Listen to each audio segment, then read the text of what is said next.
how are you? Gino, how you doing? Good to see you out and too. about. Yeah. What's going on this season for you? It looks How's the paper? everything's going well. Newsletter. What do you call it? It's an e-newsletter. It's an e-newsletter. E-newsletter, yeah. Man About Town. Man About Town's been growing. Yep. And how often? I mean, how often does it come out? A couple of times a week. A couple times a week. Now, yeah. My gosh, that's terrific. Yep. And normally, what do you cover? What's the objective?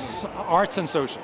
Arts and social. That's in a nutshell. Yeah. So social events like this, anything involving the arts, nonprofit benefits. Yep. Just what shows the best of this community. That's sort of what I celebrate, which is actually the same thing as you do, by the way. So yeah, that's true. Commonly doing the same Absolutely. And doing it online, that must have been an interesting experience. How has that worked for you, and how's it grown?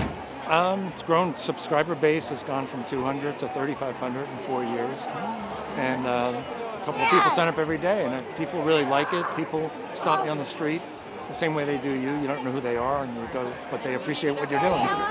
It's hard to talk to you when you're being covered by the child. Okay, buddy. What do you think about the future of, doing business on the internet? I mean, we read the papers, and those are the papers that are starting to fall. I'm worried about the New York Times, the Boston Globe, but it is migrating to online, except they haven't come up with a way to make as much money online as they can through the newspapers. So what that means is, ultimately, unless they come up with a new model, the best reporters in the world aren't going to get paid. So we're going to lose out a lot on protecting us against the government, which is really the strength of the newspapers. What I think it'll come to is some sort of mini payment per model, where when they click on your site or our site, my site, they may have to pay 2 cents, 3 cents. But if you get enough of those 3 cents models, and I'm talking about the big newspapers, you might be able to make a living out of it. So I'm always looking for newspapers that are actually making it work. Just hasn't online, no. But they need to. I think they need to look into this very small price to read a story, because you pay a $39 subscription. But in your case, you don't pay. No, it's free. But my model is a different model than a newspaper trying to go online.